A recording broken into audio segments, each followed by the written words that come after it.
हार्दिक स्वागतम। म मन्जु कमला थापा आइरिन परिवारको तर्फबाट आजको कार्यक्रमलाई सञ्चालक पनि छु र यहाँ उपस्थित सम्पूर्णलाई आइरिन परिवारको तर्फबाट हार्दिक स्वागत गर्न चाहन्छु।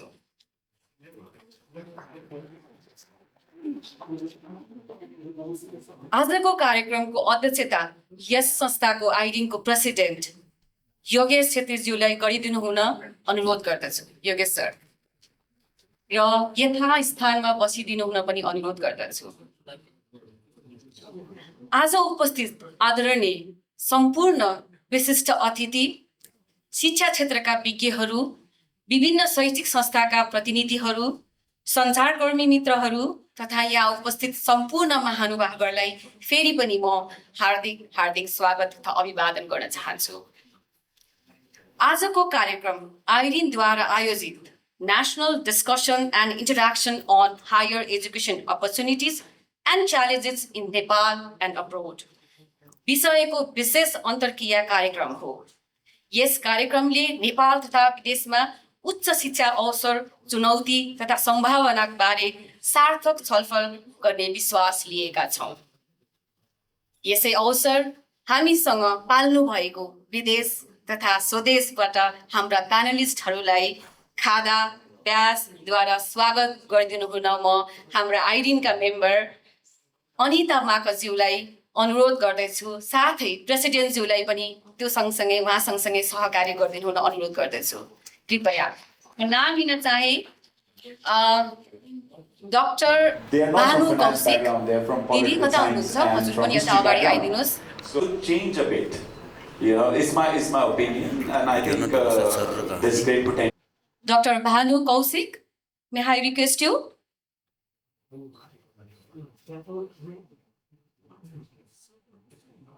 दिदी अगाडि आइदिनुहोस् न। हजुर कता हुनुहुन्छ?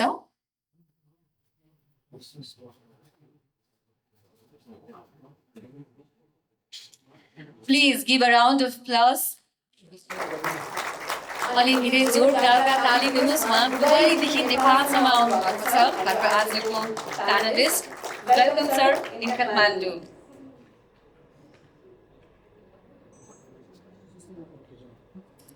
यसै गरी मिस्टर अनुप श्रेष्ठ। Sir, remain here. We will have a group photo also. So, Mr. Anup Shresthaलाई पनि वेलकम गरौँ। प्लिज ताली बेसिदिनुहोस्।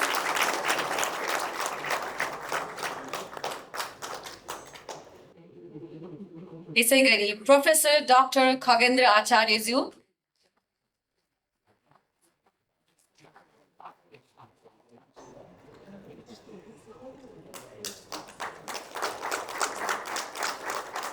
यसै गरी मिस्टर उज्जवल सत्यालज्यू।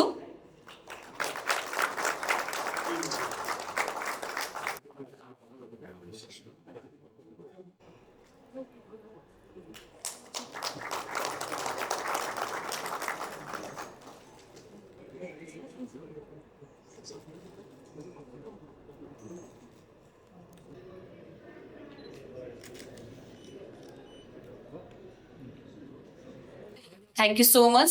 यसै गरी हाम्रो आइरिनको संस्थापक अध्यक्षज्यू पनि हुनुहुन्छ श्री उत्तम प्रसाद पन्तलाई पनि स्वागत गर्दै यथास्थानमा आसन ग्रहणको लागि अनुरोध गरे। साथै मैले अहिले देखाएको छु विभिन्न अरू सङ्घ संस्थाका प्रेसिडेन्टज्यूहरूमा मैले भर्खर इक्यानको देखेँ। हाम्रो एन्ड्रु सरलाई पनि यथास्थानमा आसन ग्रहणको लागि अनुरोध गर्दछु प्लिज। अब कार्यक्रमलाई औपचारिक रूपमा अगाडि बढाउन चाहन्छु। राष्ट्रिय गानको लागि, राष्ट्रप्रति समर्पितको लागि यहाँहरू सम्पूर्ण महानुभावहरूलाई म सम्मानपूर्वक उभिन अनुरोध गर्दछु। राष्ट्रगानको लागि टेक्निकल टिम।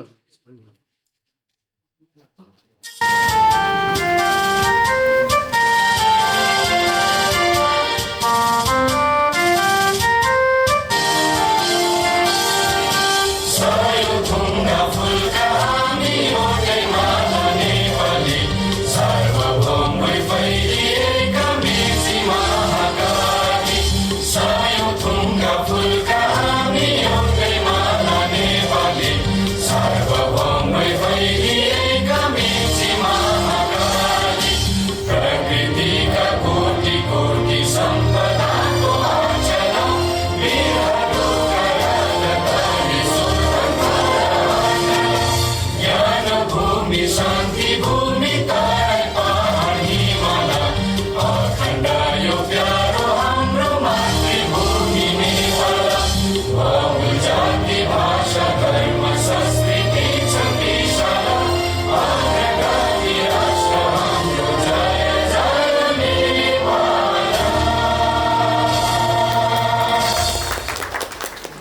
धन्यवाद। अब म कार्यक्रमलाई अझ अगाडि बढाउन चाहन्छु र आयोजक संस्थाको तर्फबाट हाम्रो इमिडिएट पास्ट प्रेसिडेन्सी हेमन्त भट्टराईज्यूलाई स्वागत मन्तव्यको लागि म अनुरोध गर्दछु। Hemant Bhattarai is a visionary education leader, entrepreneur, and industry pioneer with over 2 decades of impact in Nepal's international education sector. Founder of Mentor Institute and former president of IERIN, he is widely respected for his leadership, integrity, and unwavering commitment to student success. Let's welcome Hemant Bhattarai for his welcome remarks. Thank you, Manjuba. Good afternoon, all.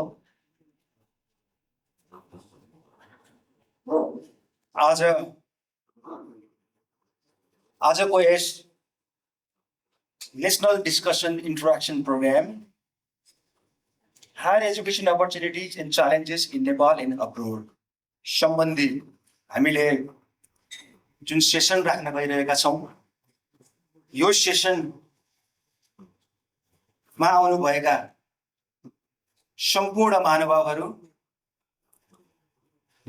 हाम्रो founder president Uttam Prasad Pant,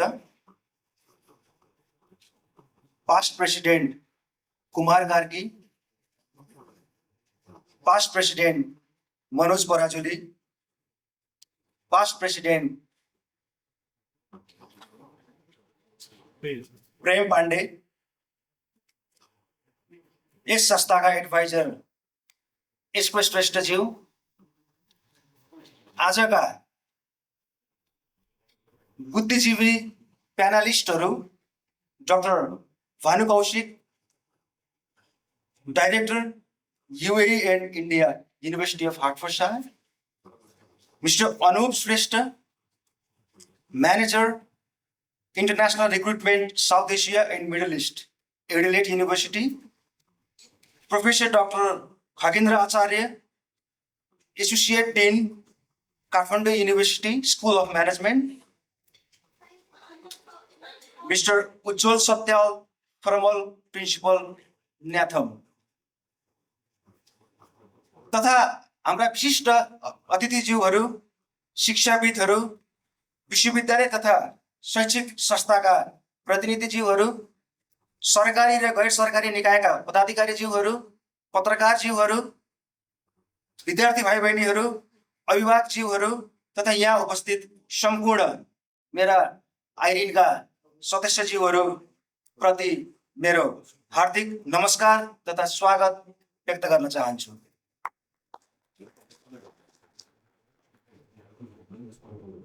आज यस international education representative initiative of Nepal आइरिनद्वारा आयोजित नेपाल तथा विदेशमा उच्च शिक्षाका अवसर र चुनौतीहरू विषयक छलफल सम्मेलनमा यहाँहरूको गरिमामय उपस्थितिले यस कार्यक्रमलाई अझ अर्थपूर्ण र सफल बनाएको छ।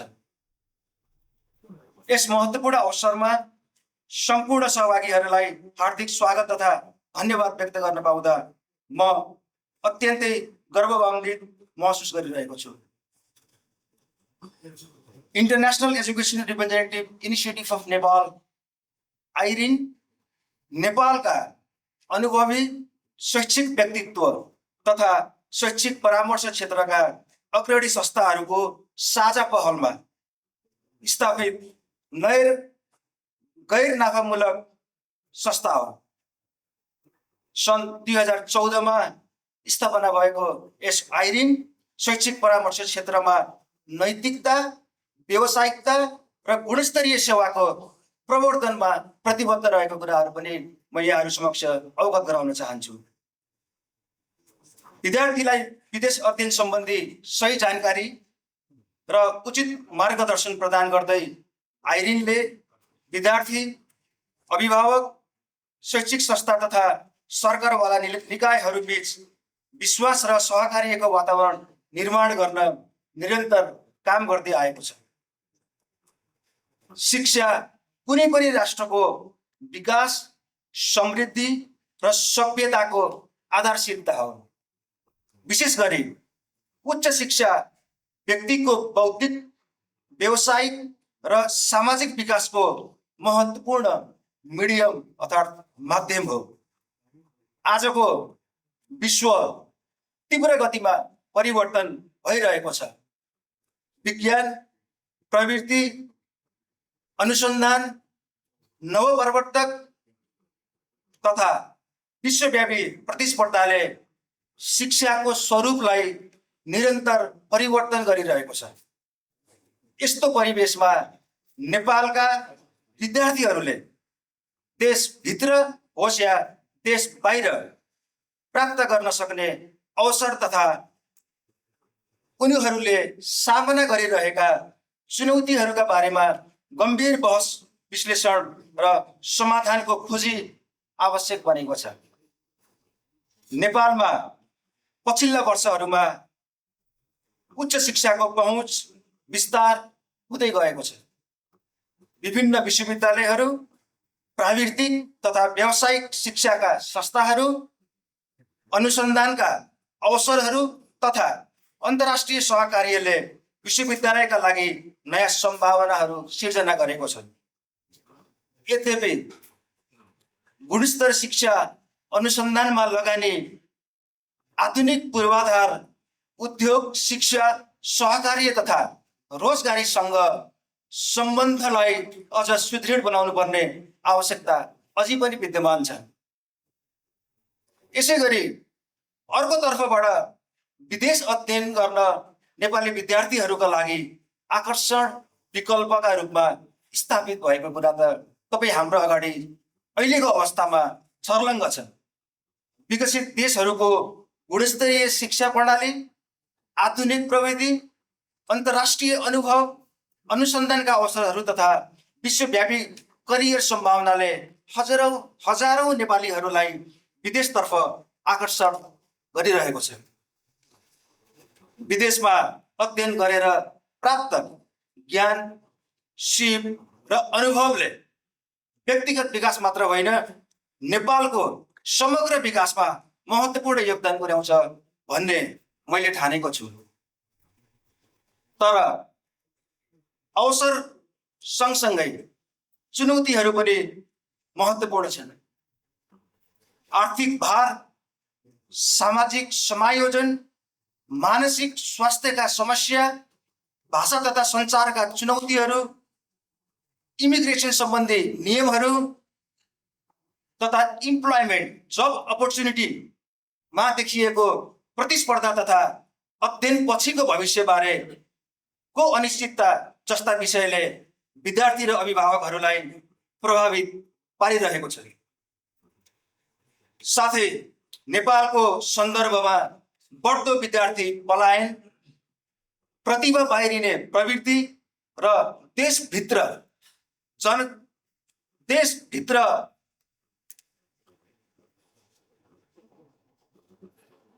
दक्ष जनशक्तिको अभाव जस्ता विषयहरू पनि गम्भीर बहस नबनेका भने होइनन्। यसै सन्दर्भमा आजको यस छलफल सम्मेलन अत्यन्त सार्वजनिक र महत्त्वपूर्ण छ। हामी यहाँ केवल समस्या पहिचान गर्नका लागि मात्र भेला भएका छैनौँ, बरु अवसरहरूको अधिकतम उपयोग गरी कसरी गर्ने, चुनौतीको सामना कसरी खोज्ने र नेपालको उच्च शिक्षा प्रणालीलाई अझ प्रभावकारी, प्रतिस्पर्धी र विश्वस्तरीय कसरी बनाउने भन्ने विषयमा साझा धारणा निर्माण गर्न हामीहरू यहाँ एकीकृत भएका छौँ। आजका आदरणीय वक्ताहरू, विज्ञहरू र सरकारवालाहरूले आफ्ना अनुभव, अनुसन्धान, दृष्टिकोण तथा सुझावहरू प्रस्तुत गर्नुहुनेछ। उहाँहरूका विचारहरूले नीति निर्माण, शैक्षिक सुधार, विद्यार्थीलाई एउटा मेन्टरसिप तथा इन्टरनेसनल एजुकेसनसँग सहकार्यका लागि थप सशक्त बनाउनको लागि महत्त्वपूर्ण योगदान पुर्याउनु हुनेछ भन्ने मैले विश्वास लिएको छु। विशेष गरी विद्यार्थी र अभिभावकहरूले यस्ता कार्यक्रमहरूबाट प्राप्त जानकारीहरूलाई सही निर्णय लिन उपयोग गर्न सक्नेछन् भन्ने पनि हामीले यो प्रोग्रामको उद्देश्यको रूपमा लिएका छौँ। हामीले आजको छलफलबाट केही महत्त्वपूर्ण प्रश्नहरूको उत्तर खोज्ने प्रयास गर्नेछौँ। नेपालमा उच्च शिक्षाको गुणस्तर कसरी सुधार गर्न सकिन्छ? विदेश अध्ययनलाई अझै व्यवस्थित, सुरक्षित र परिणाममुखी, रिजल्ट ओरिएन्टेड हामी कसरी बनाउन सक्छौँ? अन्तर्राष्ट्रिय शिक्षा र नेपाली शिक्षाको नेपालको विकासको प्रभावकारी सम्बन्ध कसरी स्थापित गर्न सक्छौँ? तथा विश्वव्यापी प्रतिस्पर्धाको युगमा नेपाली युवाहरूलाई सक्षम, आत्मनिर्भर तथा नवप्रवर्तनशील हामी कसरी बनाउन सक्छौँ भन्ने प्रश्नहरूको पनि आजको यस सभाबाट, यस सेसनबाट हामीले उत्तर पाउनेछौँ भन्ने मैले विश्वास लिएको छु। म दृढ विश्वास गर्दछु कि शिक्षा केवल डिग्री प्राप्त गर्ने माध्यम मात्रै होइन, यो व्यक्तित्व निर्माण, नेतृत्व विकास, सामाजिक उत्तरदायित्व तथा राष्ट्र निर्माणको एउटा स्ट्रङ पिलर हो भन्ने मलाई लाग्छ। त्यसैले हामी सबैले शिक्षा क्षेत्रलाई केवल व्यक्तिगत उपलब्धिको दृष्टिकोणबाट होइन कि राष्ट्रिय समृद्धिको आधारका रूपमा पनि यसलाई हेर्न आवश्यक छ भन्ने मैले ठानेको छु। र अन्त्यमा यस महत्त्वपूर्ण कार्यक्रमको सफल आयोजनामा प्रत्यक्ष वा अप्रत्यक्ष रूपमा सहयोग पुर्याउनु हुने सम्पूर्ण संस्थाहरू, साझेदारहरू, स्पोन्सरहरू, वक्ताहरू, सञ्चारकर्मीहरू, सहभागी महानुभावहरूप्रति हार्दिक आभार व्यक्त गर्न चाहन्छु। यहाँहरूको सक्रिय सहभागिता, सुझाव तथा विचारले आजको कार्यक्रमलाई थप अझ फलदायी बनाउनेछ भन्ने पनि मैले विश्वास लिएको छु। आउनुहोस् हामी सबै मिलेर नेपाल र विदेशमा उच्च शिक्षा अध्ययन गर्ने अवसरलाई अधिकतम उपयोग गर्दै चुनौतीहरूको व्यवहारिक समाधान खोज्ने दिशामा सार्थक संवाद सुरु गरौँ। फेरि एकपटक यहाँहरूको सम्पूर्णको उपस्थितिलाई हार्दिक स्वागत, सम्मान तथा धन्यवाद व्यक्त गर्दै कार्यक्रमको पूर्ण सफलताको शुभकामना व्यक्त गर्न चाहन्छु। सुस्वागतम, सुस्वागतम, सुस्वागतम। धन्यवाद। सन्देशलाई हामी मूल्याङ्कन गर्दै यहाँलाई धेरै धेरै धन्यवाद। म रोटरीमा हुँदाखेरि हाम्रो प्रोफेसर डाक्टर खगेन्द्र आचार्य सरलाई चाहिँ मैले वाइ नट नेपालको शिक्षा भोलिको गन्तव्य भनेर एउटा डायलग प्रोग्राम गर्न सोचेको थिएँ। आज खुसी छ रोटरीले गर्न नसके पनि आज आइरिनले गर्न पाएछ, यहाँलाई हामीले समेट्न पाएको छौँ, हामी यहीमै खुसी छौँ। यति भन्दै म अगाडि बढ्न चाहन्छु। शैक्षिक परामर्शका पिता तथा आइरिनका संस्थापक अध्यक्षज्यू श्री उत्तम प्रसाद पन्तज्यू, नाम नै काफी छ, चिनारी के गर्नु सर हजुरको मैले। सो यहाँलाई आफ्नो छोटे मन्तव्य राखिदिनु हुन म अनुरोध गर्दछु। Please welcome Uttam Prasad Pant for the short remarks. नमस्कार। म चाहिँ नि धेरै बोल्ने मान्छे नभए हुनाले छोटो भन्दा मलाई सहयोग पनि भयो है। र एक्चुअली हामीले एडुकेसन कन्सल्टेन्सीबाट विद्यार्थी पठाइरहँदाखेरि नि हामीले चाहिँ 2014मा हाम्रो एउटा नयाँ भिजन ल्याएको थियौँ कि त्यो भिजन चाहिँ नि के थियो भने world has been changing and why not we can make Nepal is study destination भनेर गरेको थियौँ कि जस्तो मैले पनि बेलायतमा पढेँ र नेपालमा फर्केँ र फर्केर नेपालको लागि काम गरिरहेको छु। त्यस्तै हामीले पठाएको विद्यार्थी पनि नेपालमा आएर नेपालमा काम गरून् भन्ने चाहिँ हाम्रो धारणा थियो। त्यसले गर्दाखेरि हामीले के भनेको थियो भन्दाखेरि 2014मा हामीले चाहिँ नि इथिकल एडुकेसनल काउन्सिलिङ गरौँ र इन्टरनेसनल एडुकेसन इन्स्टिट्युसनसँग पार्टनरसिप गरौँ र नेपाली स्टुडेन्ट्सलाई हायर एजुकेसन अपर्च्युनिटिज नेपालमा दिउँ र विदेशमा दिउँ भन्ने उद्देश्यले यो गरेकोमा र हाम्रो उद्देश्य त्यो थियो र त्यसको चाहिँ फर्स्ट नेपालमा यस्तो खालको प्रोग्राम चाहिँ पहिलो हुनु लागेकोमा म अहिलेको आइरिन टिमलाई बधाई दिन चाहन्छु र world has been change actually since then 2014 पछि संसार एकदम चेन्ज भइसकेको छ र त्यस अनुसारको शिक्षाहरू हुन आवश्यक छ है त्यसको लागि चाहिँ नि हामी जस्तो एजुकेसनल कन्सल्टेन्सीको मान्छेहरूले चाहिँ यसलाई प्रमोट गर्नु पर्यो र त्यसको वातावरण गर्नु पर्यो र मलाई आशा छ अहिलेको योभन्दा अगाडि हामीले जति पनि विद्यार्थीहरू पठायौँ तिनीहरूलाई नेपालमा आउन सक्ने स्थिति थिएन वातावरण थिएन अब चाहिँ देशमा के हुन्छ भन्ने आशा भएको हुनाले र हामीले पनि यो मिसनलाई अलिकति आशले यो हुनसक्छ जस्तो हामीलाई लागिरहेछ कि त्यसले गर्दाखेरि हाम्रो एजुकेसन डेस्टिनेसनबाट विद्यार्थी फर्काएर नेसनल बिल्डिङमा केही गर्न सहयोग होस् भन्ने उद्देश्यले यो प्रोग्राम गरेकोमा आई एम भेरी ह्याप्पी र this is a very first program ever I am very happy this executive committee is to organize this program is will support you र I mean the different circumstances at the moment so that I am not output म आफ्नो उसमा थिइनँ तर thank you for inviting me र I wish you every success of this program actually thank you so much thank you so much sir यहाँको सुझावहरू सल्लाहहरूसँग हामी सधैँ पनि अपेक्षा गर्नेछौँ मैले कार्यक्रम सुरु गर्दा दुईजना विशिष्ट व्यक्तिको नाम छुट्याएछु Santosh Pandey VP of NCC please उहाँलाई पनि वेलकम गरौँ र म म्याम अनिता म्याम उहाँलाई ब्याच पनि दिनुहुन अनुरोध गर्दछु म अनिता म्याम एकछिन हजुर हामीसँगै बस्दिनुहोस् यसै गरी विज्ञान श्रेष्ठ VP अफ आइपान विज्ञान श्रेष्ठ हुनुहुन्छ उहाँहरू दुवैजनालाई ताली दिनुहोस् नमै साथी हो होइन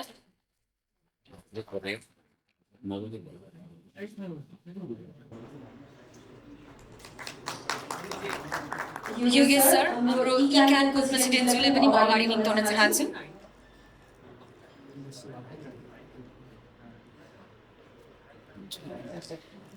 एन्ड्रु सर अघि मैले बोलेछु प्लिज अगाडि आइदिनुहोस् न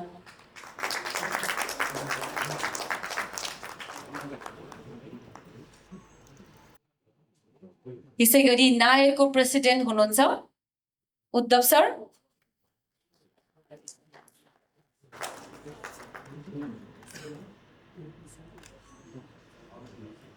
र आइप्यानको फाउन्डर प्रेसिडेन्ट पङ्कज सरलाई पनि म अनुरोध गर्दछु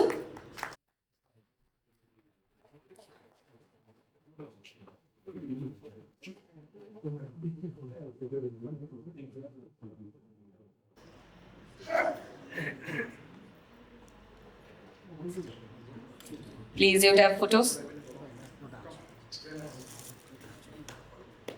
क्ल्याप त दिनुहोस् thank you so much sir please seated please अब कार्यक्रमको मुख्य सत्रतर्फ अघि बढ्दैछौँ आजको वक्ताहरूले उच्च शिक्षा अन्तर्राष्ट्रिय अवसर विद्यार्थीका चुनौती तथा समाधानका विषयका आफ्ना विचारहरू प्रस्तुत गर्नुहुनेछ भन्ने हामीलाई लागेको छ यस प्रस्तुतिको लागि म मोडरेटर मिस स्नेहा घिमिरेलाई निम्ताउन चाहन्छु please join me in welcoming miss Sneha Ghimire प्रेसिडेन्टज्यूलाई म बुकेले वेलकम गर्न चाहन्छु Sneha Gimire, a researcher, data analyst, and educator with expertise in technology-driven development, currently serving at IIDS, she has contributed to important research and policy initiatives while actively mentoring young learners in computer science and digital literacy. We are delighted to have her with us today as our moderator. Please, Sneha, the floor is yours.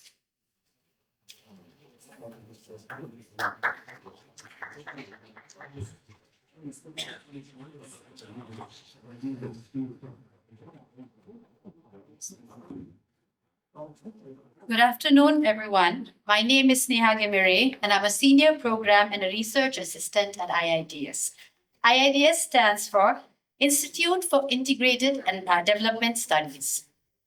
It is my pleasure to moderate today's national discussion and interaction program on higher education, opportunities, and challenges in Nepal and abroad. Through this discussion, we hope to explore how Nepali students can make informed decisions about higher education, both in Nepal and abroad, while considering academic interest, career goals, and skills and future opportunities. I'd like to welcome the four panelists. First, Dr. Bhanu Kaushik. Dr. Bhanu Kaushik is an international education leader with over 18 years of experience, widely recognized for his work in student recruitment, global skill development, and preparing students for global career opportunities. Please welcome to the stage. Next, Mr. Anup Shrestha. Mr. Shrestha is a higher education recruitment professional with over a decade of experience in South Asia and the Middle East, specializing in student recruitment, market development, and international partnership. Please. Third, Mr. Ujjwal Satyal. Mr. Ujjwal Satyal is a distinguished tourism, hospitality, and education leader with over 35 years of experience in international leadership, hospitality, education, development, and professional training. And finally, Dr. Khugendra Acharya. Dr. Acharya is an associate professor and associate dean at Kathmandu University School of Management with over 2 decades of academic experience in communication, academic writing, diaspora studies, and research. The session will be divided into 4 rounds in total, beginning with a common question for all the speakers, followed by 3 thematic rounds. Following that, we will have a Q&A session, which we will take maybe 2 to 3 questions, depending on the time. I'd like to now begin with the common question. I think I'll start with Dr. Kaushik. What does quality higher education mean in today's context? Hello, good afternoon, all. And first of all, thank you for inviting me here. It's a great honor and a privilege. Second of all, I must compliment on your American accent. It's amazing, And of course, before starting this, I think we had a chit chat, and I was super impressed with your story, success story as well. And when you mentioned to me that why you came back from the US and you explained your journey, I could relate it with mine as well.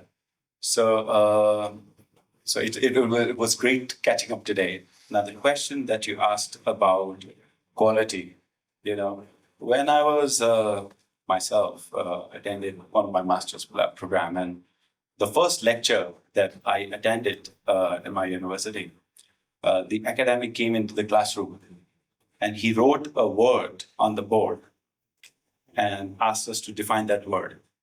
That word was quality. He asked us to grill and define what do you mean by quality? And I was very surprised because the way because it was my first experience, international experience, how, in my class and stuff like that. So he wrote a word and he sat down and he asked everybody to discuss about this one word about quality. The lecture went on for almost, the session class was for around 1.5 hours, and the academic only spoke 3 words, right? And that too in the end. So half an hour, 1 hour, the debate was what is quality from different parts of the world, people were there. Eventually, after hearing everything, we debated out. He wrote 3 words, concluded the class, and went out. His definition of quality, based on our summary that he summarized, was search for excellence. ... He said, we will meet you in the next class, right? So that was the first lecture I can say that I attended on quality. And it's been over like more than 25 years. I still remember it. So I benchmark quality with that. Now, when it comes to quality, in my opinion, I think we are now in 2026. There are 4 ages. The first age was agrarian age, when everybody was trying to survive, especially in developing economies. Then the second age was industrial age, where I would just don't want a survival, but I want to have a bit of a better life. Then came the IT age. The IT age is probably, I can relate myself from the IT age. Then I was not just looking for I was just not looking for quality of life, but I was looking for standard of life. So it would say around 1990s to 2015 was the IT age. Now we have slowly progressed towards digital age. So kids now, Gen Z, Alpha, Beta, their definition is not just about, or their wish list is not about standard of living. Their wish list is about quality of living. So from survival, now we are in the quality of life that they're looking at. Now, to lead quality of life, I need quality of skills. And to get quality skills, I need quality in education as well. So that's the formula that I would say is required now in the digital age in terms of quality.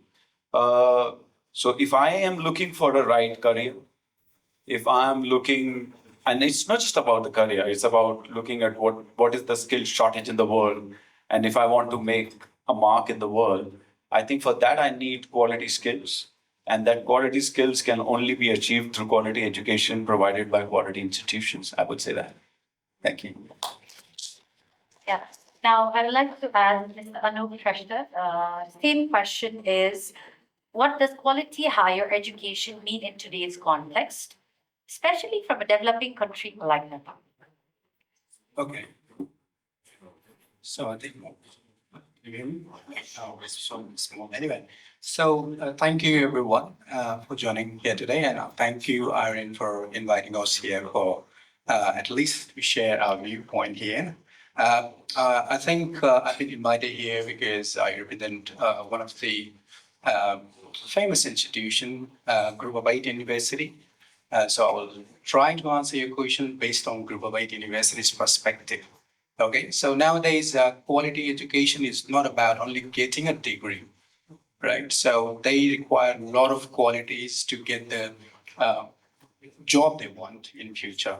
So I will start with how university, especially our university, Adelaide University, claim that we are providing quality education.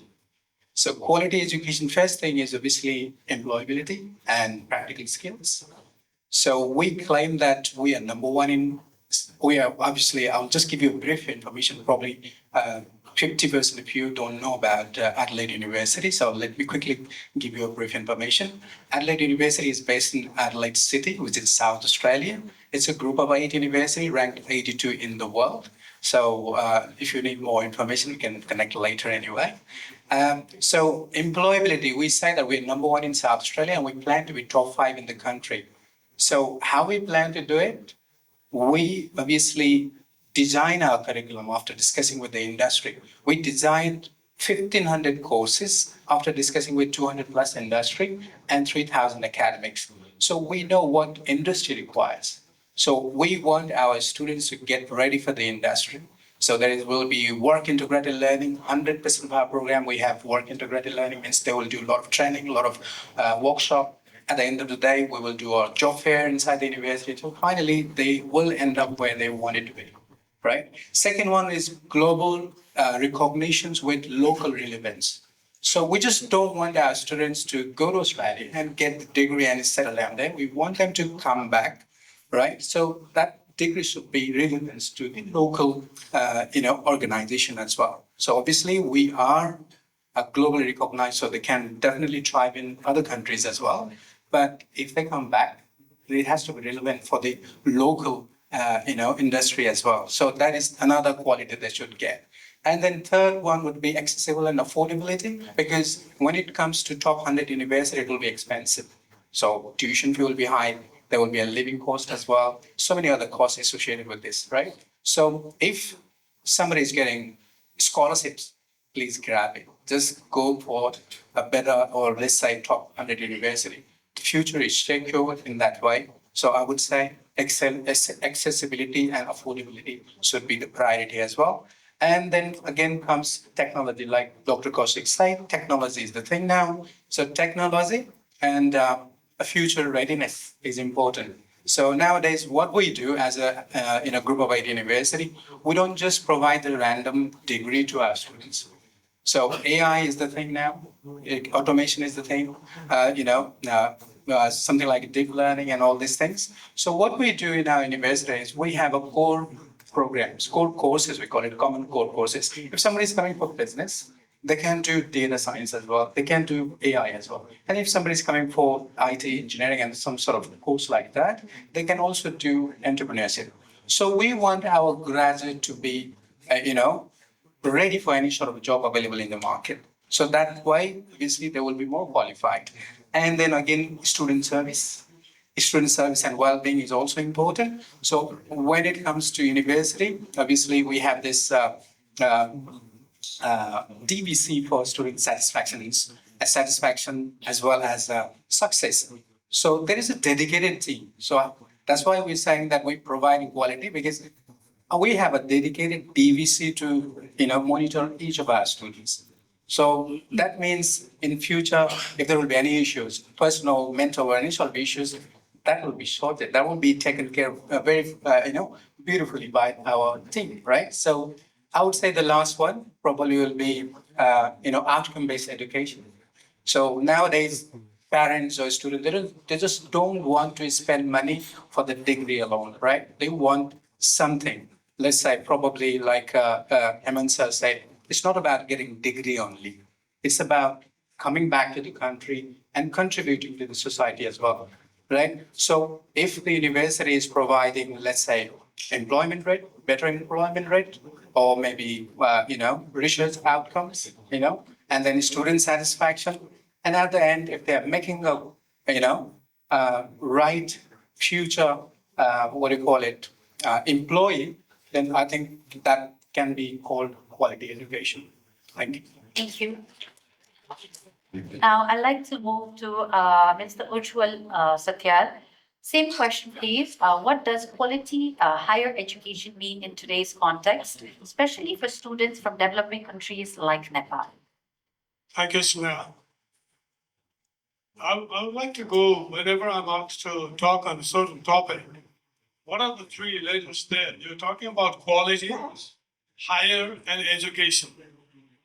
Like Dr. Kaushik also mentioned, now what does quality actually mean? To me, an education without quality is not an education. So education actually does not need the word quality. Education itself has to be quality. You need not add quality to education. If it's not quality, it's not an education. It's just an interaction between students and a teacher. There is no learning, there is no outcome. That's how I see this thing.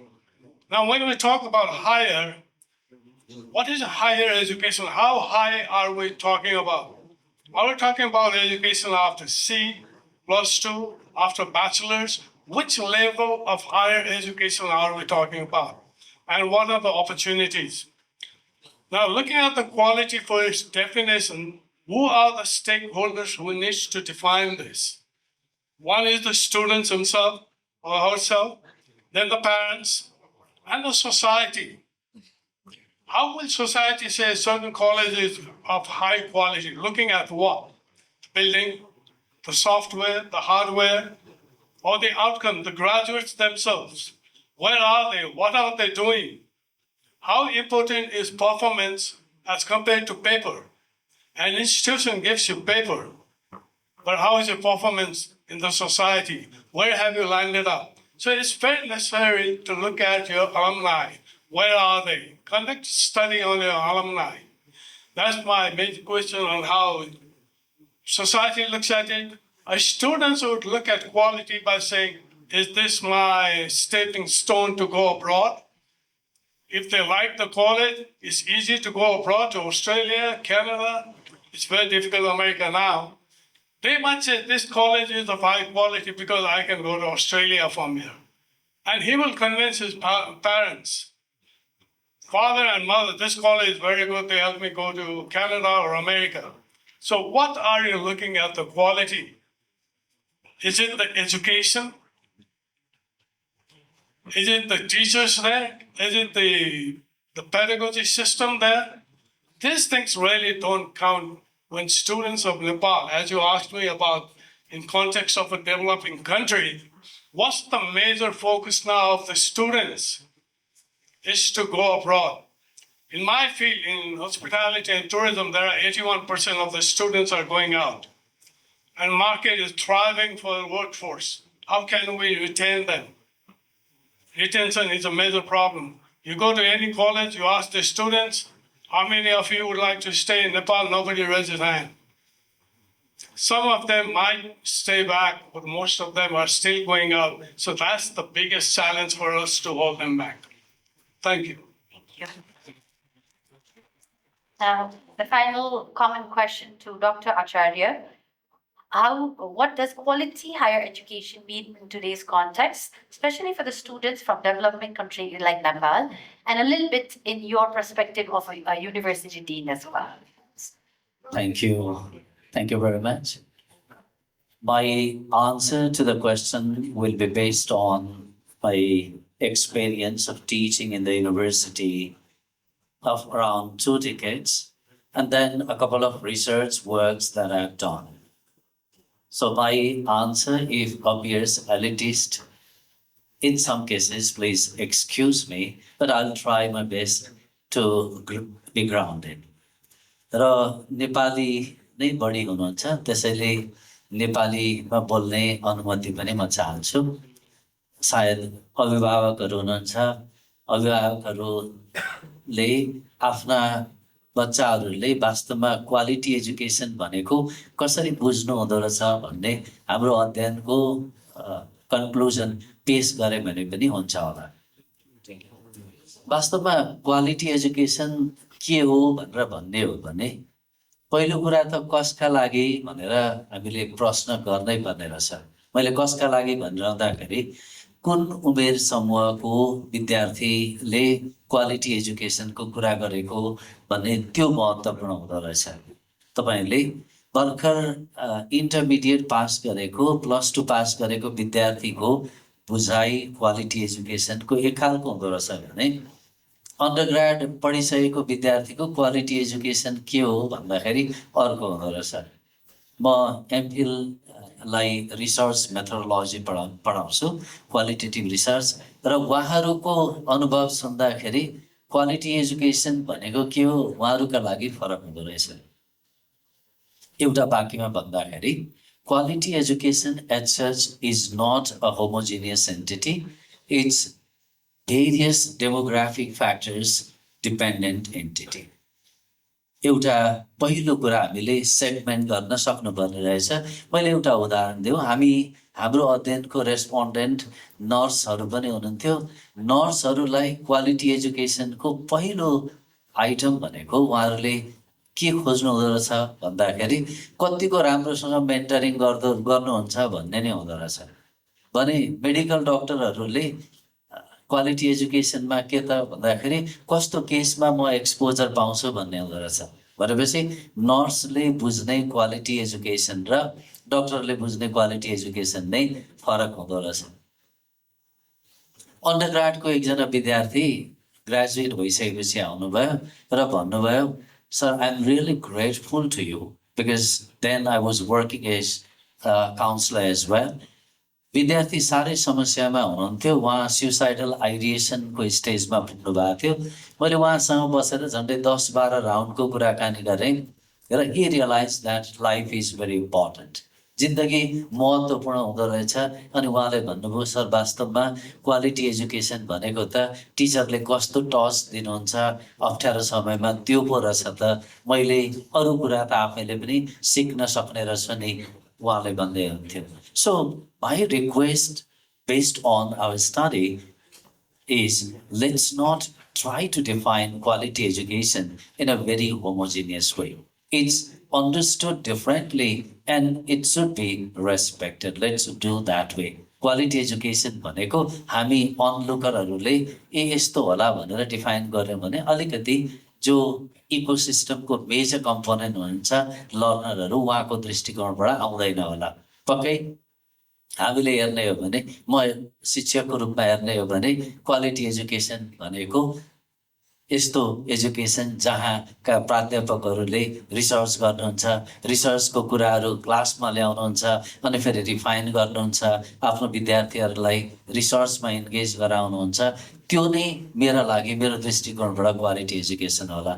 So let's accept the diversity, the diverse views that stakeholders have, and then let's not try to create homogeneous definition. That's one thing. And I want to support my playing with a few instruments which are used. तपाईँहरूले dream क्वेसनेयर भन्ने सुन्नु भएको छ होला, DREEM। त्यो medical विद्यार्थीहरूले के कुरालाई क्वालिटी एजुकेसन ठान्छन् भनेर टेस्ट गर्नका लागि ड्रिम क्वेसनेयर युज गर्छ। अब तपाईँले म्यानेजमेन्टको हेर्ने हो भने TQM युज गर्छ। अब भन्नुहोस् त TQM युज गरेर मेडिकल साइन्सका विद्यार्थीले क्वालिटी एजुकेसन के बुझ्छन् भनेर गर्न आँट्यो भने फरक हुन्छ।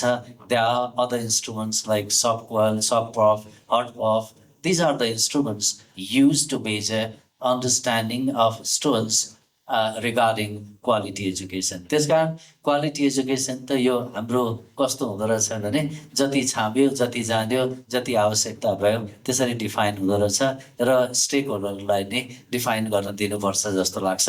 हामी अभिभावकले सायद अभिभावक डिफाइन क्वालिटी एजुकेसन सायद हाम्रो पर्सपेक्टिभबाट हुन्छ कि विद्यार्थीको पर्सपेक्टिभ बुझौँ। मैले विद्यार्थीहरूलाई प्रश्न हिजो पनि सोधेको थिएँ, अघिल्लो वर्षभन्दा फरक आन्सर आयो। यति नै मैले अहिले राखेँ। Thank you. Now we move on to the thematic rounds. Just a note, very less time, maybe because we want to complete 3 rounds and then we want to go for Q&A. So the first common round is a free time, but from second round, please let's keep it short and sweet. Okay. Now, first round, round 1, higher education opportunities in Nepal and abroad. My first question again to Dr. Banu Kaushik. With your long experience in international education and student recruitment, how have you seen the aspiration of South Asian and Nepali students change over time when it comes to studying abroad? Well, some of my colleagues are over here. They know me for almost like 17, 18 years. You know, I came in the sector in 2008. Some of my colleagues call me a dinosaur now in the international sector because I've been sticking around for so long.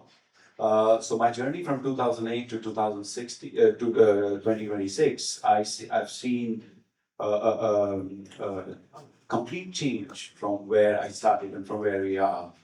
I think what is happening right now, specifically in developing countries like Nepal as well, initially it was just about, I can still say it's still more what Mr. Ujjwal said is that a lot of people want to go and live abroad, or when you ask people, would you like to stay in Nepal? That is there, but then there's a slight shift happening now. So initially it was completely about immigration-led thinking. But now it's about outcome-led thinking as well, which is coming out. So the outcome is not just about that I can go and live abroad, but the outcome is about what great skills that I can get globally and where around the world I can go and work around. So it's not just about one specific country. Let's say I did it in Australia, that I will not be able to work in Singapore or in Dubai or in Europe or in America. So I think what I see with the current generation change, what in Gen Z or Alpha and Beta, which is coming next, and in my previous remark, I talk about we are into digital age, and the digital age requirement is quality of life. So I see Nepalese students are second to none in terms of achieving those kinds of aims for themselves. And in that quest, they are also looking at not just about quality of education, but how they can also move from immigration mindset-led choices to career-led choices. Is the change that I see, and specifically when they come down to the UK. One of the Nepalese students I met in my university, and this is the interesting thing that I going to share, and I was super impressed, and I'm motivating that girl to actually contest for the university president student union election in the UK, and we are mentoring her. She impressed us, and I asked her, "What's your ambition to do in life over here?" He said, "I'm not just here to be in the UK. Of course, if I get a chance, I'm exploring that. But the main reason why I came down because I also wanted to become a thinker in life, you know." And I said, "You are doing political science course. You know, what is your opinion about getting a career?" To be honest, because I come from finance background as well, so she impressed me. She said, "Top financial people, CEOs, and all the stuff, they are not from finance background, they're from political science and from history background. So it's very important for me to become a thinker in life." So in short, I know this paucity of time, I can go on in this answer. I was so impressed to see this new Gen Z coming from Nepal to the UK. And the perception is that most of the people go for immigration. But she told me that her perception is to go deeper and become a thinker in life. So I see a shift moving slightly.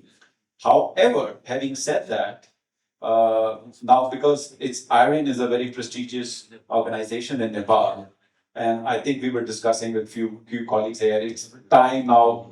There are so many organizations, they should become one. And when they become one, they can become a power. With that, they can also, those who are counseling students, they are of Gen X and Gen Y mindset. They're still stuck in the immigration mindset.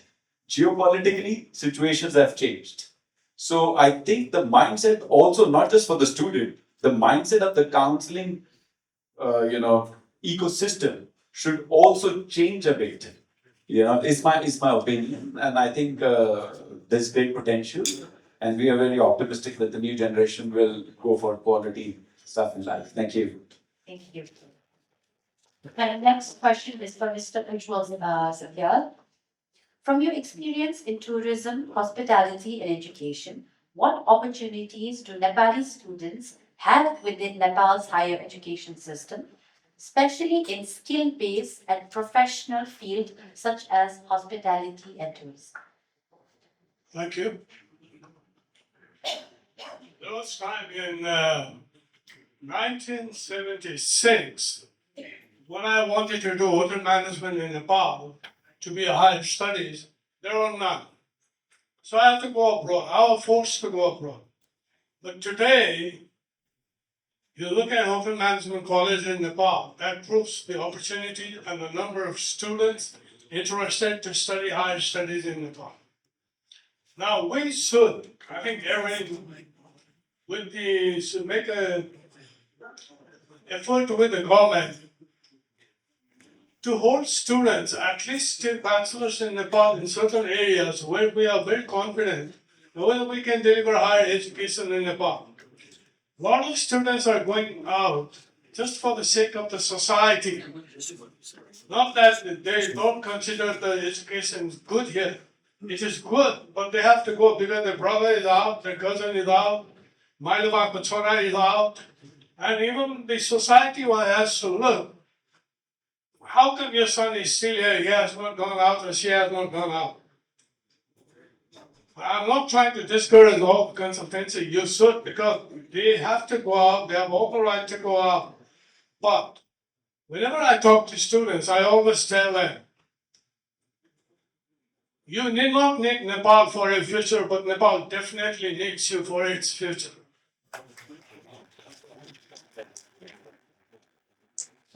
Many students, it may not work on most of the students, but even if you come back, like some of you have just said, like past presidents also said, Nepal is changing. Somebody has to change. Somebody has to make an effort to come back, stay and push. But then the question is, why should I? maybe my next generation will. That's not the answer. You see, today in Nepal, there are a lot of institutions with higher education.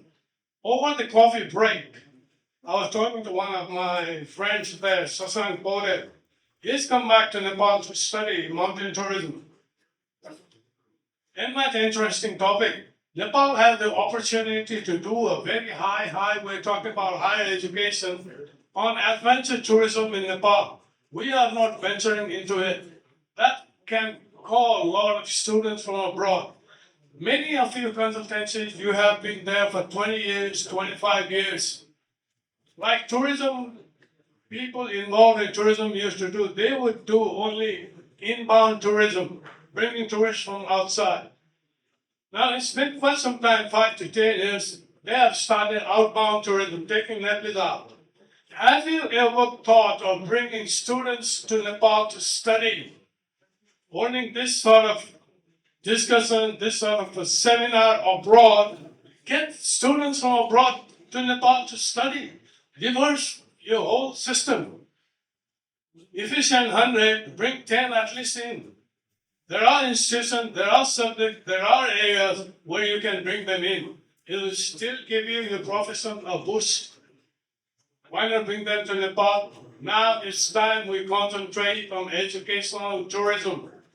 Bringing a student brings 12 of their parents and families here. It's time to concentrate on that. So we do have opportunities in Nepal too, not only to go out, but also to bring students. I wish you all the best. Thank you. And thank you. My question to Mr. Anup Shrestha. Australia continues to be a major destination for Nepali students. I'm not just saying because of data, because I recently did a study, Nepali diaspora in Australia, and we found tremendous number of people were enrolled in universities over there. Just one thing over there was, what was the opportunity they had? They had to figure it out. And this question is, what makes Australia attractive for international students, especially from Nepal's and South Asia's perspective? And how do you want to compare with UK and the US? Like, why Australia, in short? This is interesting. Trigger a debate now. So, yeah, I can obviously talk about it because I'm also a UK grad, so I can let him talk about it. So anyway, Australia is famous because, like so rightly said, there is someone from the family. So every student, whenever, I'm not saying 100%, but at least 30 to 40% student, they have someone in there. That's why they want to go there. But there are a lot of reasons why they want to go to Australia. You said that there's obviously data. Up until 2005, there were only less than 4,000 Nepalese. Now, by 2026, there are 213,000 Nepalese in Australia. So it is one of the rapidly growing international, diaspora in Australia. And why they're going there? First is obviously a globally recognized education system. There are 9 top 100 universities in the world. 90% of them are top 500 in the world. So their degree is recognized worldwide, and that is probably the first one. Second one is strong employability and post-study work, right? So post-study opportunities are there. So if you compare with UK or US, I think in UK, 18 months now?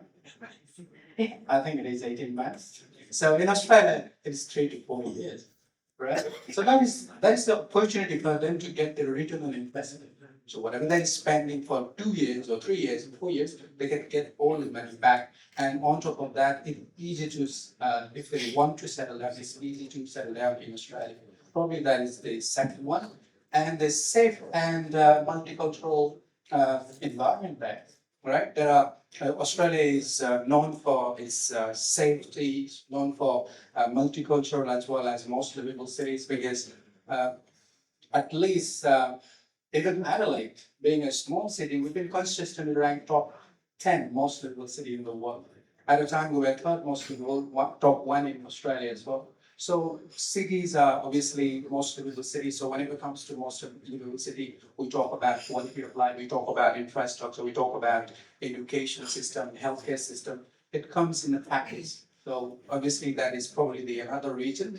And probably high quality of life, you can say, right? For high quality of life is there in Australia. Probably if they want to get that kind of experience in Australia. And obviously the pathway to global opportunities, global careers. So if they have a world-class or let's say world-recognized degree, they can go around different countries. Plus, they can also come back to Nepal. Like we all came back to Nepal, and why not? So there will be a opportunity for them to come back and work in the right company in future. I think I'll just add one thing. I think the PR points and the PR system is also one reason why people or Nepali students are choosing. It's quite interesting there. That's what it is. Okay, thank you. Thank you. Now, last question for this round. We also have a UK graduate who has got a job in Australia and live in Nepal. So I think it serves the purpose as well. My last question for this round to Dr. Acharya. हामीले UK पुग्यौँ, अस्ट्रेलियाको कुरा गऱ्यौँ, अमेरिकाको कुरा गऱ्यौँ, टुरिज्मको कुरा गऱ्यौँ. अब चाहिँ नेपाली स्टुडेन्ट यहाँ जो पढिरहेछ उनीहरूको पर्सपेक्टिभबाट है त. From an academic perspective, what opportunity do Nepali students have within Nepal's higher education system, and how can these opportunities be strengthened to compete with international options? So, thank you. मैले आफ्नो अनुभव मेरो PhD को सन्दर्भमा I was in Ireland for 1.5 years and I am a visiting faculty at the University of Limerick and a professor, visiting professor at the University, Omerian University in Sups in Poland. यी आफ्ना अनुभव र काठमाडौँ विश्वविद्यालयका अनुभवहरूलाई सँगसँगै मिलाएर केही कुराहरू भन्छु. एउटा त एक्सेसकै कुरा हो. हामी अब न्युक्लियर फ्यामिलीमा बसिरहेका छौँ र हाम्रो परिवारमा को छ त एउटा बच्चा छ, दुईजना बुवाआमा, अलिकति परतिर हो भने दुईटा बच्चा बुवाआमा. हामी एक खालको जोइन्ट फ्यामिलीमा बस्ने परम्पराबाट बाहिर गइसकेका छौँ. तपाईँ जुन दिन पठाउनुहुन्छ नपठाउन्जेलसम्म त खुसी नै रहनुहुन्छ. पठाएको भोलिपल्टदेखि तपाईँले आँसु ल्याउन थाल्नुहुन्छ. You living with your child is very important. That is, I think, a major reason, given that the Nepali education system provides quality education. I think this is one major reason. अब अर्को कुरा भन्दाखेरि अहिले नेपालको शिक्षा प्रणाली तपाईँहरूले हेर्नुभयो भने नेपालको शिक्षामा विदेशबाट अध्ययन गरेर आउनुभएको फ्याकल्टीहरू प्रशस्तै हुनुहुन्छ. मैले मेरो उदाहरण दिएँ. हामी काठमाडौँ युनिभर्सिटीमा झन्डै 25% फ्याकल्टीहरू बाहिरको एक्सपोजर, बाहिरको शिक्षा अनि बाहिर अध्यापनको अनुभव लिएर आइसकेका छौँ. त्यसो हुँदाखेरि essentially the pedagogical approach that we use, हामीले शिक्षणका क्रियाकलाप गर्ने जुन छ बाहिर र यहाँको खासै त्यस्तो फरक छैन.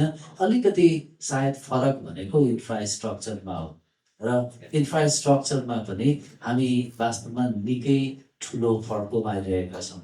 र दोस्रो मैले पोइन्ट भने faculties returning from abroad, I think that is another opportunity.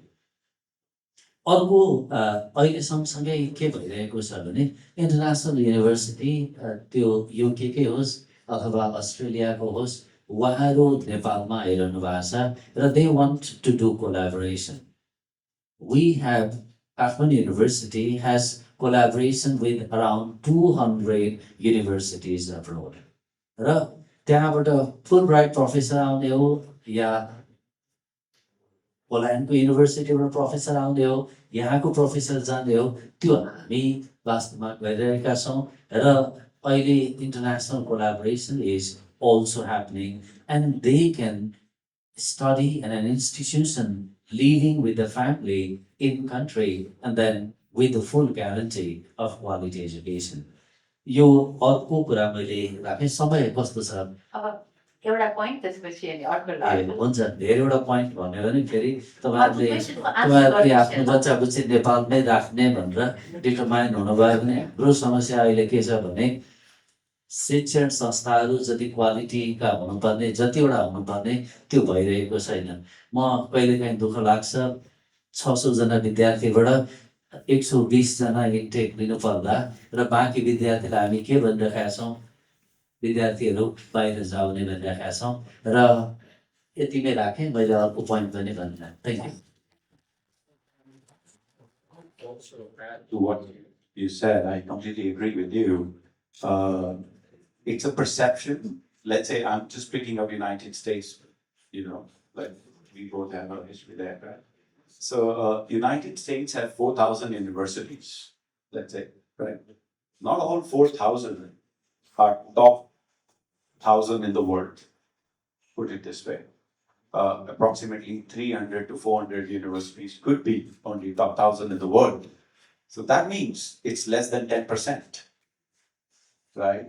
So 10% of the American universities are top 1,000 in the world. If you're competing on that kind of a ranking.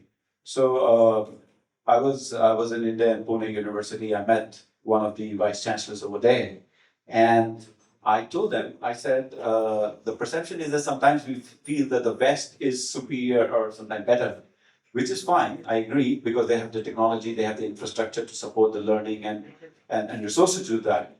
But that doesn't mean that we don't do a good job, right? So every year, they have enrolled over 300,000 students in that university. I assume that's the strength of Triphuvan University as well.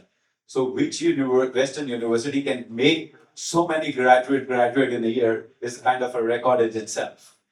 So that's my perception. The second is when Dr. Acharya said is that we want to collaborate. We are open. So let's say the recognition of the quality of education which is happening in Nepal is very good, because we accept most of the students from different Nepalese universities to our master's program as well, without any doubt or any hesitation. But now when Mr. Ujjwal said that we should promote study in Nepal, but then there are regulatory affairs in Nepal which needs to be corrected. Now, if I want to come and collaborate over here, there is a list of bureaucracy, the list of red tapeism, which stops. Let's say my student goes and do a PhD or master's program in the UK. Now, they don't want to waste someone's time for 2 years in masters. They will teach what they teach in 1 year or 2 years in 1 year, saves your time, get you there. But if he wants to come and do it a PhD in Nepal, so I don't know what's the regulatory affair, but it will be difficult for him to say, because they will say, oh, I need 2 years of PhD. That's very old school of thought process that they deal with. So in my opinion, I think if this can be worked out, I think the quality of education in Nepal is improving. The resources in the West is important for quality of life. If they can start here, come down to a master program, I think it will be a good financially viable option for our students, and it will be good for IERIN members to promote those programs as well. Thank you. Hopefully the new government is working on it. You're gonna get I this hope so. pretty soon. So, okay. Now, moving on to second round, challenges, affordability, and student preparedness. So I want to start with you. Your background in finance, talking about money and everything. Affordability is one of the biggest concerns of students, for students, and of parents, okay? How can a student assess whether an international education pathway is financially realistic and valuable in long term? Well, before we were having a discussion, I also was having a chit chat with Dr. Acharya over there, and we were just discussing about there are two categories of students. One is who wants to be here, receive a degree, quality degree, and live a life here. And then there could be somebody who's looking for exposure and similar kind of skills in that infrastructure. So when people go abroad, it's not just about that they want all those things, but there are certain other factors as well. Now, if I have to wear my financial hat, if I say, or my former student of economic hat, I'd say a lot of people choose abroad looking at the per capita income of that place as well, right? So if I compare the cost that I'm spending with the per capita income of that country, and then yes, then it's worth an investment. So if I want to spend, let's say, 20 lakh Nepalese rupees or 30 lakh Nepalese rupees, and I want to work in per capita economies which are less than 5,000 pounds, if I'm going to take time. However, the concept could be that I go work in those countries for some time, be there for 3, 4, 5, 10, or 15 years. And like Mr. Urdu said, then I decide, let me come back. Nepal needs me, kind of a concept into that. So I've made an investment, recovered, got all those things, got global exposure, and then I may come back and contribute as well. And previously you asked this question, and I also said that it's about the perception is changing. 20 years back, it was an immigration led thinking. 20 years from now, it will be what we're discussing, it will be a career led, global skills kind of a thinking from that perspective. So if you look at the per capita incomes of those countries and the investment that I'm trying to make, of course, it's easy. For example, UK, the per capita income in the UK is 61 to 67,000 pound dollar per person. So if they come to Hertfordshire, for example, and spend 13, 14,000 pounds, it's a one third of the cost of Australia, and then it's a right investment in the right step. And then if I stay there for 18 months, I work there on a work visa for some time, and then come back to any other destination or to Nepal, I think it's a very, very affordable and a good it's the right step in the right direction. Now, I think moving on to Mr. Anup Shrestha, what are some of the key challenges international students face after arriving in Australia? And how can they prepare for those challenges before leaving from Nepal? But there are a lot of challenges, of course. It depends on the individual students, individual person, right? So challenges can be in different states as well. So I will start with probably first challenge would be cultural adjustment. So we have a different culture here in Nepal and in Australia. There's a different culture, so it always takes time to our Nepalese students to adopt that cultural adjustment. Second would be financial pressure. Financial pressure because Nepal is a price-sensitive market. We know that everyone is struggling, and only to plan to go to Australia, even for mediocre university, they require now at least 70 lakhs of loan.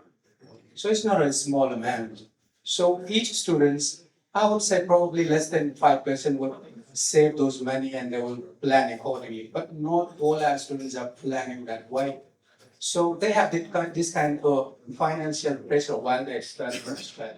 So they tend to, change the institution because that is the biggest challenge right now in Australia because they after coming to Australia they think this is not their cup of tea, so they tend to change to the cheaper provider. So that is the major challenge we are currently facing in Australia.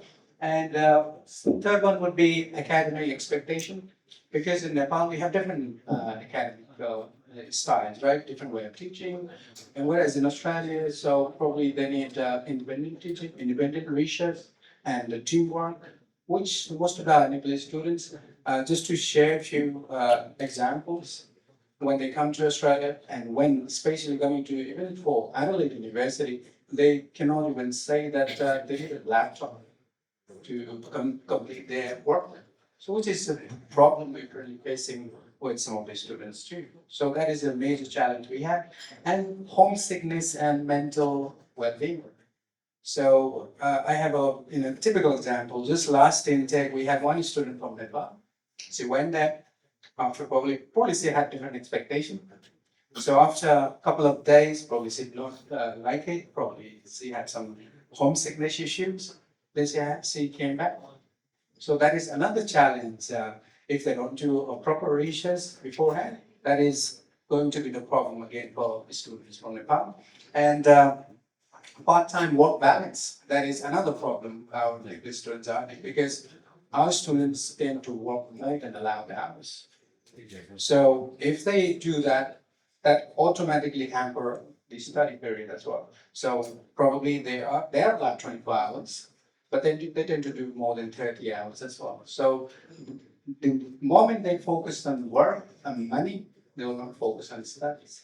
So that is another challenge our students are having in Australia, and accommodation and settlement issues. So they also have, because they don't plan and they just go there and then they just find some random relatives and stay there, and the relatives won't be able to help each one of them.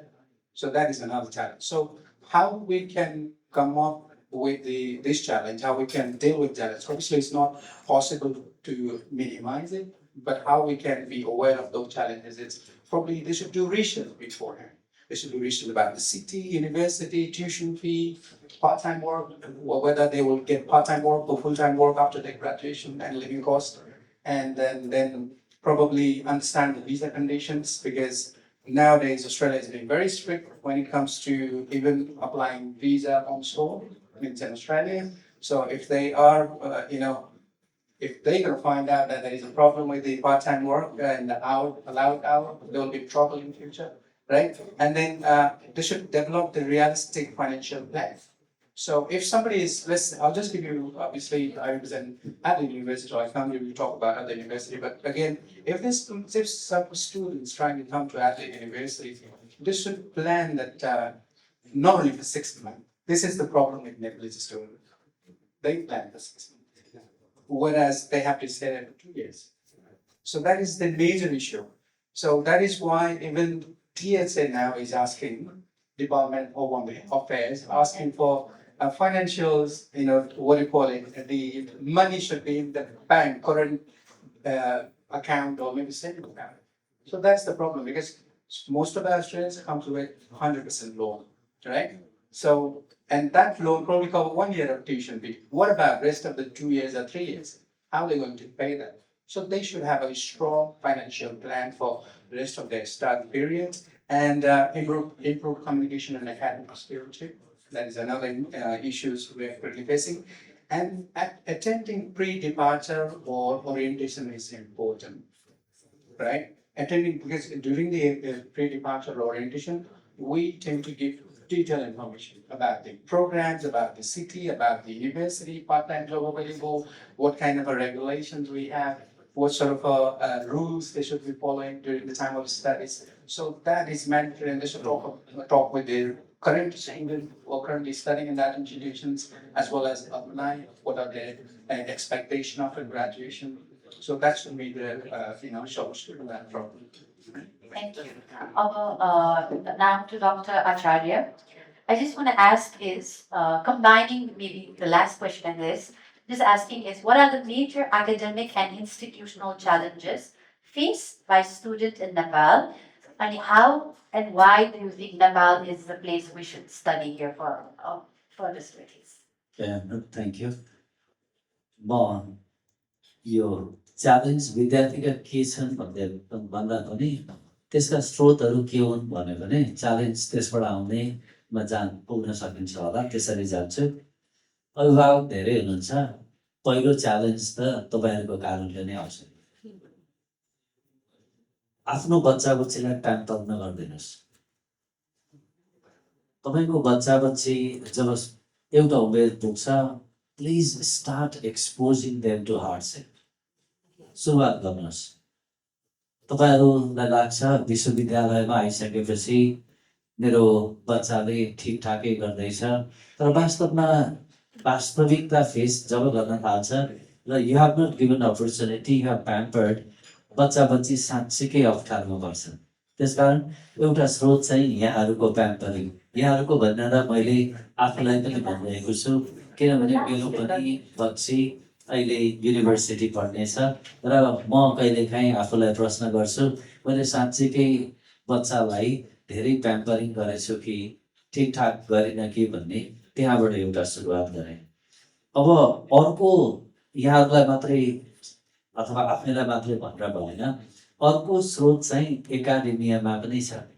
एकाडेमियामा भएको भनेको चाहिँ हामी वास्तवमा एक खालको मानसिकता, जसलाई चाहिँ हामी अङ्ग्रेजीमा एकाडेमिक साइलो भन्छौँ। म एउटा विभागको छु, फाइनान्सको छु भने म फाइनान्स भन्दा बढेर देख्नै नसक्ने हुन्छु। म केमिस्ट्री छु भने मलाई संसारको सबैभन्दा उत्कृष्ट विधा केमिस्ट्री लाग्छ। अनि यसले गर्दाखेरि वास्तवमा विद्यार्थीहरू इन्टरकनेक्टेड नलेज हुनुपर्ने, होलिस्टिक नलेज हुनुपर्ने, त्यो हुँदैन रहेछ। हामीले के गर्न थाल्यौँ भने अन्डर ग्रेजुएटदेखि नै स्पेसलाइजेसन भन्ने जस्तो कुरा अफर गर्न थाल्यौँ। Bachelor in engineering with specialization in hydro power. अब भन्नुहोस् त त्यो हाइड्रो पावरमा स्पेसलाइज गरिसकेपछि त्यो विद्यार्थीले हाइड्रो पावरभन्दा परतिर जान्ने रहेछ, संसारमा मान्छे पनि छन्, समाज पनि छन् भन्ने कुरा नबुझ्ने रहेछ। र यो अर्को अप्ठ्यारोको सुरुवातको एउटा कारक तत्त्व एकाडेमिक साइलो पनि मैले देखेँ। र तेस्रो कुरा भनिहालौँ, र हामीले जुन डिस्कोर्स निर्माण गर्छौँ, हामीले निर्माण गरेको डिस्कोर्स पनि वास्तवमा विद्यार्थीका अप्ठ्यारोको कारण हुँदो रहेछ। हामीले के निर्माण गर्यौँ? पढ, राम्रोसँग पढ, ठुलो मान्छे हो, राम्रोसँग कमाऊ, यिनै कुराहरूले गर्दाखेरि वास्तवमा त्यसैले धेरै डाइरेक्ट गर्दो रहेछ। अनि विद्यार्थीहरू त्यही कुरामा ओरिएन्टेड हुँदै अरूतिर समस्यामा पर्दो रहेछन्। छोटकरीमा भन्दा तिनवटा कुराहरू, हामीले बच्चा बच्चीहरूलाई प्याम्परिङ गर्ने, एकाडेमियामा हुने साइलो अर्को, र तेस्रो भनेको हामीले निर्माण गरिरहेको डिस्कोर्स। यी तिनवटा कारणहरूले विद्यार्थीहरू त साँच्चीकै ठुलो खालको अप्ठ्यारो भोग्दा रहेछन्। र ती अप्ठ्याराहरू कस्तो भने जाँचमा फेल भएको छ, प्यारेन्ट्सलाई नभनिदिनु है, कम्युनिकेसन नगरिदिनुहोस् है। अनि तपाईँ तेस्रो वर्षमा पुग्नुहुन्छ, युनिभर्सिटी थाहा पाउनुहुन्छ बच्चो त 1 वर्षदेखि युनिभर्सिटीको क्लास एटेन्ड नगरिकन बसिरहेका छ। त्यसकारण उनीहरूले फेस गर्ने समस्याहरू सानातिना, र यी स्रोतहरूले आउने भएको हुनाले हामीले स्रोतलाई नै ध्यान दिनुपर्छ कि भन्ने मैले कुरा राखेँ। Thank you. Thank you. Last question, Mr. Utra Satwal. I would tell everybody to prepare for the Q&A because I think they answered the third thematic round in this as well, all the sessions. So my question for you is, how important is the link between education institution and industry in preparing students for employment in Nepal? Thank you very much. I think we need to focus on experiential learning now. People have to be exposed to experiential learning from the beginning. As sir just said, some of the education, like you rightly pointed out, the education system abroad, we were connected with ICHM College in Adelaide in Australia in 2007. We did it personally from our university college. The system was, our 2 years was given, they validated our 2 years and our students will go only for another 2 years to get graduation of 4 years. That was a great achievement. Now the link between the industry and the institution.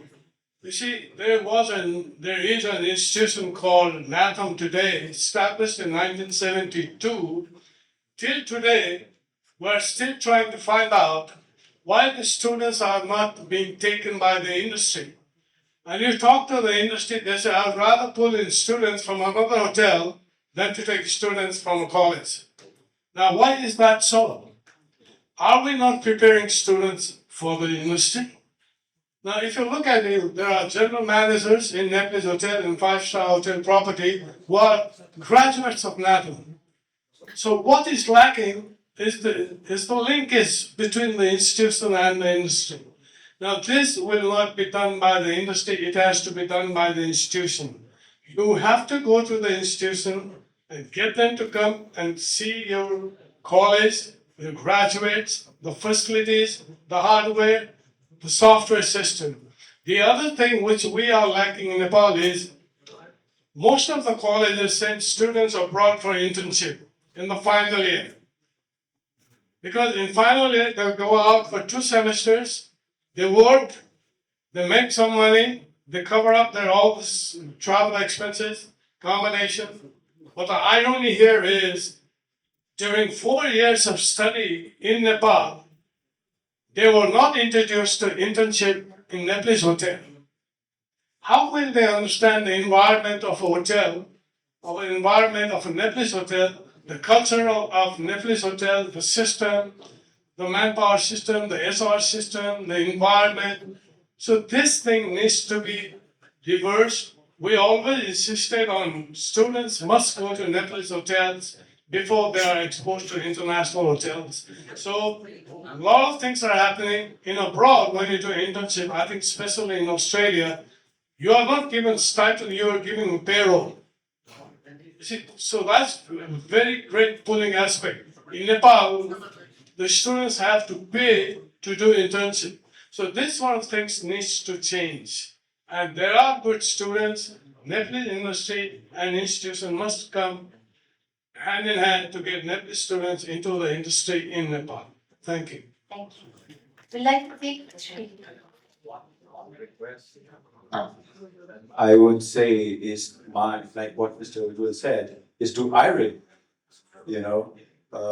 since you guys were here, why not IERIN should connect with local industry and students those who are studying abroad, connect them you become a platform where you can help us connect with the industry. Because we are doing 820 countries, we get students. It's difficult for us to actually go to every country, speak to the employer. Where in Nepal we have such great organizations like IERIN, which it's not just about outwards. Let's say we can talk about where there are 100 industry, what is your requirement? This is, IERIN has created a platform for graduates who have studied abroad. They can upload their CV, the industry can interact with them, and it can become an attractive way. And most governments will appreciate it, this effort. Nobody has done it, but they will appreciate, and that will bring Nepal to another level in every country. That's my suggestion. Thank you so much. the question.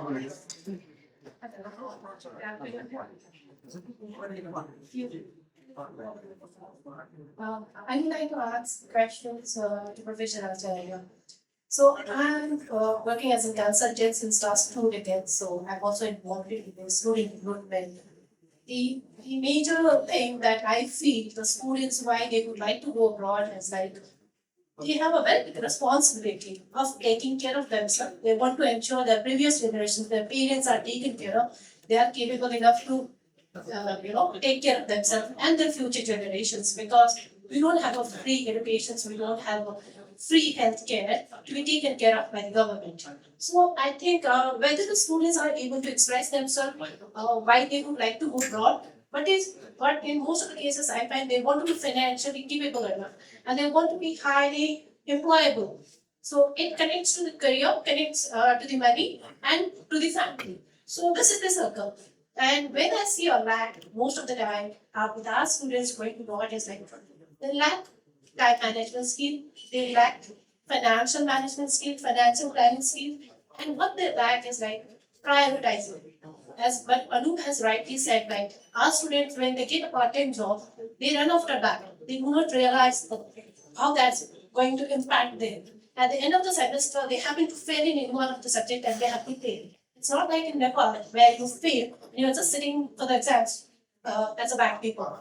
When you in Australia, when you have failing in the subject, you have to pay your tuition fee and repeat that subject all over again. So where we see is the consciousness, where we see is the planning failure, where we see is the acknowledgement and the requirement of the accountability to take the responsibility. So these are the things that should come from the education. So I would like to see how these things are taken care of, whether they're studying here in Nepal or overseas.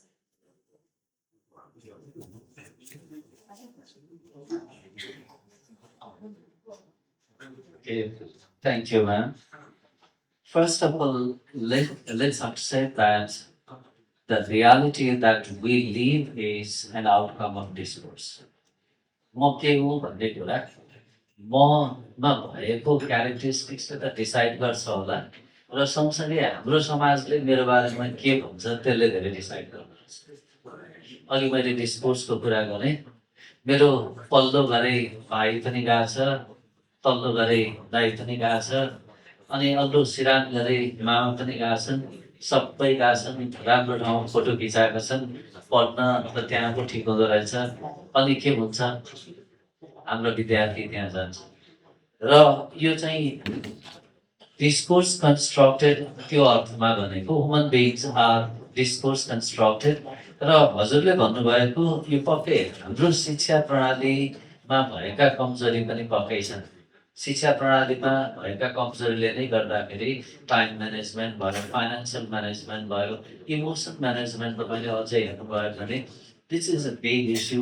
Emotion management यी हामीहरूले वास्तवमा विद्यार्थीलाई सिकाएकै छैनौँ। हामीले के गर्यौँ, content छ, त्यही कन्टेन्टलाई विद्यार्थीलाई दिएका छौँ र we anticipate the students to just vomit out the content.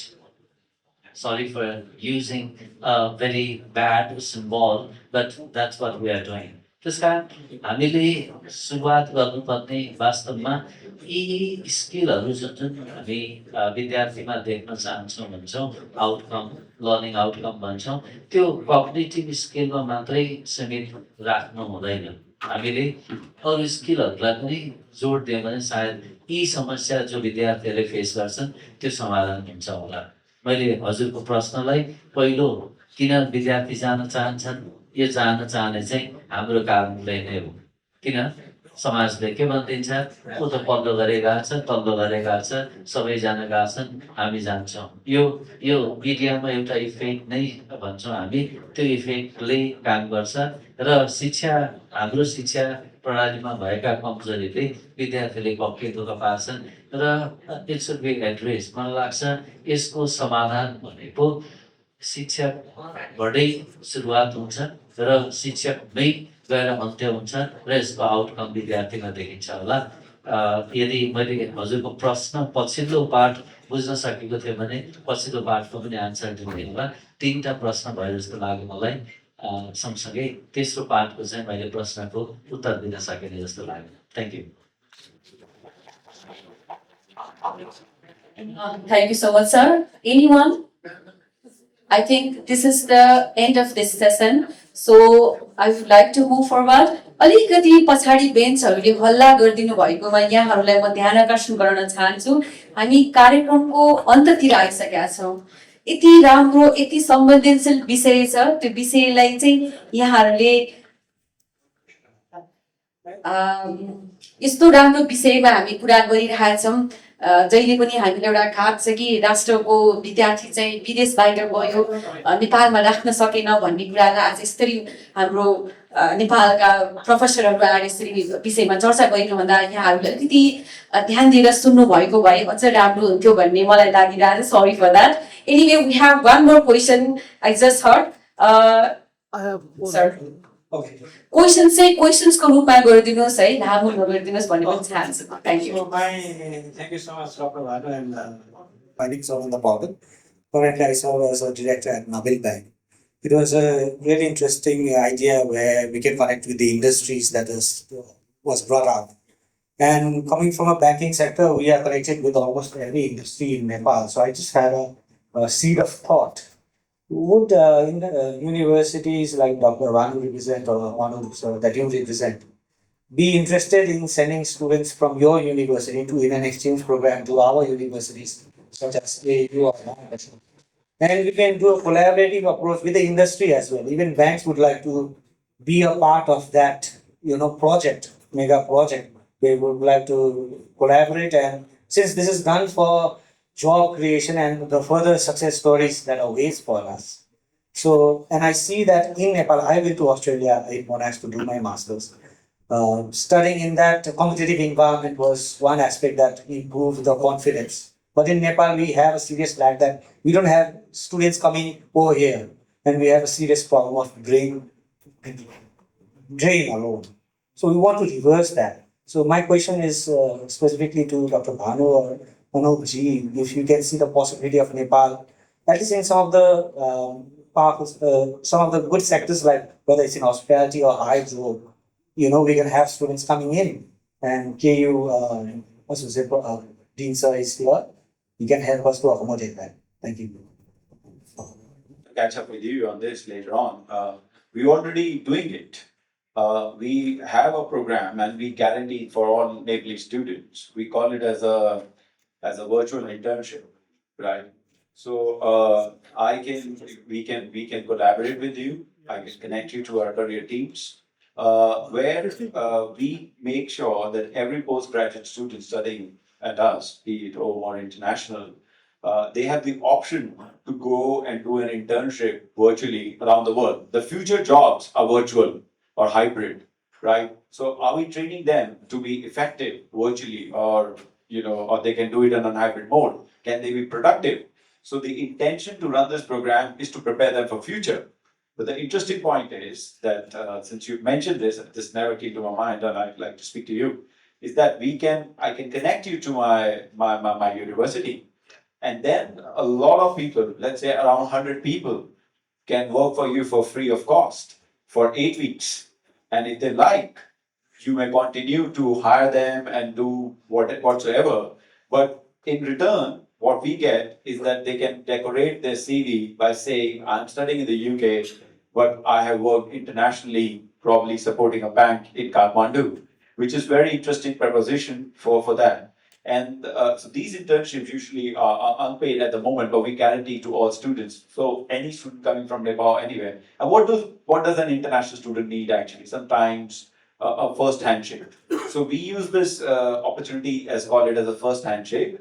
But for you, I can give you 100 students every year as a free resource. 100 student means like around he can work 20 hours a week. 20 hours into 100 students is around 2,000 hours free for Nabil Bank into 8 weeks, right? You can save a lot of human resource costs, right? Thank you. Thank you so much. Yeah, thank you. So that's a very good initiative though, to get the internship as well as you as a banker, that will be a great help for bank as well.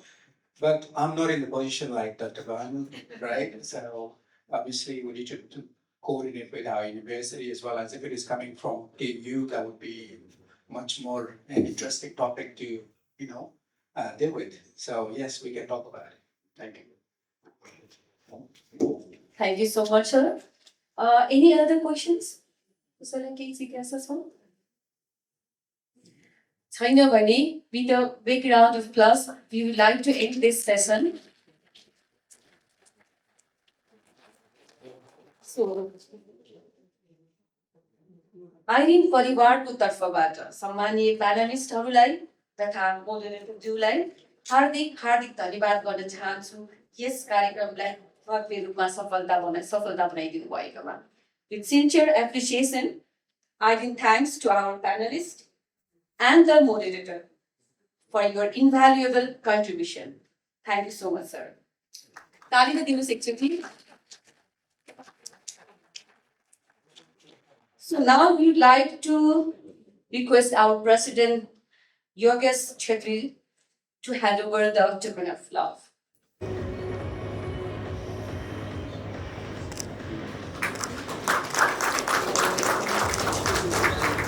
Excuse me. Sorry. यसै गरी Mr. Anup Shrestha,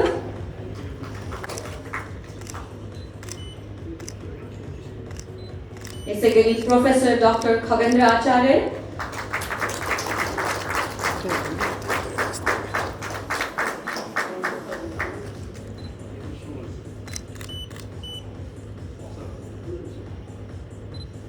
यसै गरी Mr. Ujjwal Sabla.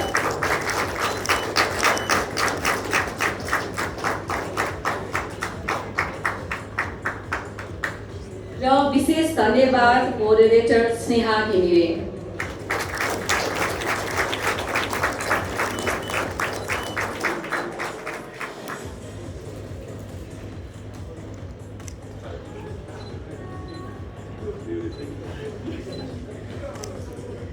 कार्यक्रम त्यतिकै सफल हुँदैन. कार्यक्रमको लागि हामीलाई साथ मात्र होइन, बजेटको साथ पनि चाहिन्छ. हाम्रो स्पोन्सरहरू हुनुहुन्छ. म क्रमबद्ध नाम लिनेछु. कृपया यहाँ सबैजना अगाडि एक गर्दै आइदिनु अनुरोध गर्दछु. स्पोन्सरको रूपमा हुनुहुन्छ हामीसँग university of St John university,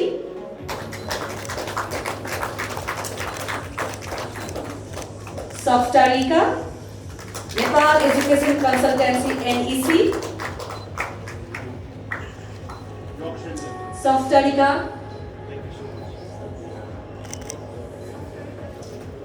Soft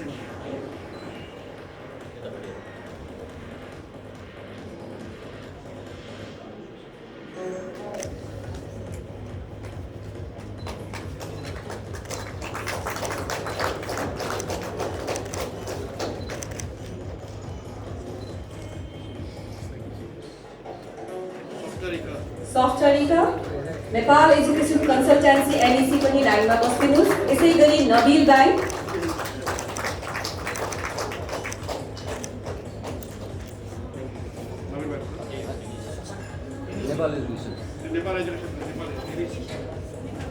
Nabil bank, LBEF college,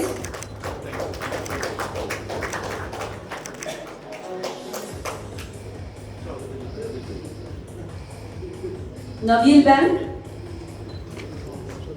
LBEF college, Inubridge Consultancy, Study Square, LBEF College, Inubridge Consultancy, LBEF College बाट कोही हुनुहुन्छ? LBEF हुनुहुन्न? त्यसो भए Inubridge Consultancy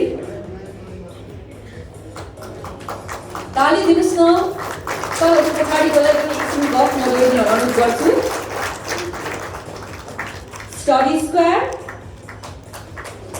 Route to Uni, University of Berkshire, University of East London.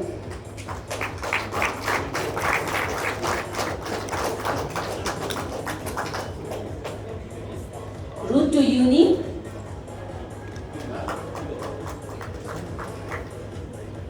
University of Bluestar.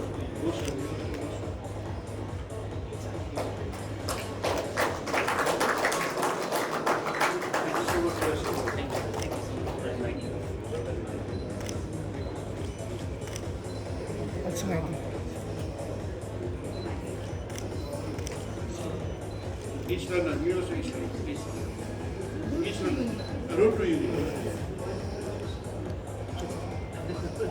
British Council, कोही हुनुहुन्छ representative British Council को? East London, University of East London.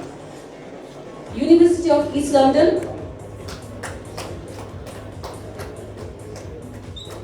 British Council, awarded international education,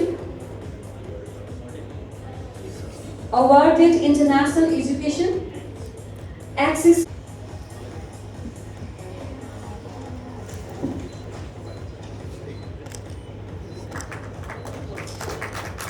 ताली बजाइदिनु please कृपया।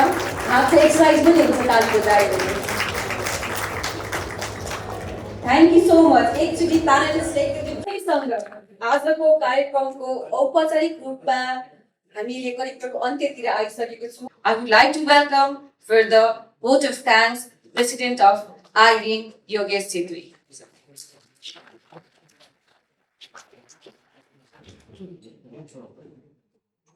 Namaste, good afternoon, and thank you so much. First of all, our Master of Ceremony today, Madam Manju Thapa, the Vice President of IERIN, for hosting this session. I haven't prepared any speech because a few of my colleagues from Toastmasters are here. We have learned to speak impromptu. That's why President Sangeeta is also here. I think she must be happy. Thank you, President, to be here from Toastmasters. First of all, I'd like to thank each and every one of you for being here and supporting IERIN in this first event which we have organized with the help of every IERIN member. And I would like to thank my board, especially this executive board, who have delivered this event. When we have planned for this event, our immediate past president, Mr. Hemanta Batra, had a vision of organizing an event like this, but we couldn't do it with his term. But we had promised him that we will do as soon as we come to the executive board, and we have delivered this the vision of his, which he has been thinking of, and within 15 to 20 days, this event was thought of, and we decided to do this event. And with this, what the new government has come that they've been promoting Nepal education as well. They have been asking consultancy, why not only sending students abroad, but can we bring the students from other countries to Nepal? We said yes, IERIN, along with other education consultancies in Nepal, we are prepared to bring international students to Nepal as well. There are many courses which we can offer from Nepal, which we have been talking for the last 20 years, like medical, which there are a lot of Indian students are coming to Nepal because of the facilities they have of open border. But we have requested the government of Nepal to have a policy on international students, where international students from other countries can also come to Nepal and study courses like Buddhism, mountain studies, development studies, and other, hospitality and other things which Nepal can easily afford. The Kathmandu being such a beautiful city with weather, like as such we have as of now, can be a proper destination for international students to study in Nepal, and also to be a collaboration with international students. We already have a few teeny universities of Malaysia and UK, but we also love to have the teeny universities from other part as well, to have a destination Nepal as the future destination of international students to study in Nepal. This is what we have thought, and we have also requested the government that they can also use us, or they can be part of promoting Nepal education as well. I'd also like to thank our panelist, Dr. Bhanu Kaushik, with one request of mine. He said yes. He said he has been friend of Nepal for the last 18 to 20 years. He's been coming to Nepal regularly for 3 to 4 times in a year, and a big friend of Nepal. And he promoted in Nepal, and he's also giving a TNE colleges, a university to Nepal, that is University of Bedfordshire in Nepal, which is run by PCPS as of now. It's purely contribution of Mr. Bhanu Kaushik. Thank you so much, sir. I also like to thank Mr. Anup Shrestha. Even when we requested him, he said, yes, we would love to be a part of this, debate or kind of a panelist to be here. Thank you, Anup, sir. Thank you so much. And special thank to entrepreneur Ujjwal Satyal, sir. Thank you so much. In a short notice time, you accepted our invitation, and I was very much impressed with whatever you have said today. And thank you so much for being part of our discussion, sir. Thank you so much. And especially Dr. Nagendra, Professor Aarambha Acharya, also in a short notice, you have accepted our invitations, and also being one of the first person to be in here today from Dalit Health. So it is, thank you so much, sir. Thank you so much, and I appreciate for your things. And I hope University of Hertfordshire and University of Adelaide or Adelaide University will be part of Kathmandu University in collaboration very soon. Thank you, sir. And I also like to thank our sponsor, University of Hertfordshire, my friend Mr. Sunil from York Shenzhen University, University of Worcester, University of East London, and special thanks to Sasang and Anup sir for Nepal Education Consultancy, Sanjana Acharya for EduBridge, SS for Rakesh sir, the thank you awarded for Mr. Poon, everyone who have sponsored here, especially to Nabil Bank, being our partner bank, Study Square, thank you so much, Sudhita ma'am, and also Access and our IELTS partner, the British Council. Thank you so much for being there. And above all, I would not end my speech without thanking Mr. Subhash Gauchan, the owner of Aarambha Banquet, who has been very, very supportive and cooperative with this great hospitality and with this unique environment which he has created. And also, he is one of our IERIN member of 360 Consultancy. Thank you, Subhash sir. Thank you so much. And I'd like to thank each and one of you who are here. The president of ICANN, the president of Federation of Education Consultancy of Nepal, Mr. Rajendra Baral, who left, NCT Vice Chairman, Mr. Santosh Pandey, IPAN immediate past president, Mr. Pankaj, VP, Mr. Vigyan, Naya President Uddhav Kharka, and each and everyone. Thank you, each and everyone. Have a great evening. Thank you so much. Thank you so much सबैजनाले यसरी सक्रिय रूपमा भाग लिइदिनु भएकोमा यहाँहरू सबै अडियन्सलाई धेरै धेरै धन्यवाद। यसैसँग म आजको यहाँ मिडिया साथी, क्यामराम्यान, टेक्निकल टिमलाई पनि धेरै धेरै धन्यवाद भन्दै आजको यो कार्यक्रम औपचारिक रूपमा सम्पन्न भएको र यसको अन्त्य पनि म गर्न घोषणा गर्न चाहन्छु। धेरै धेरै धन्यवाद। Thank you so much.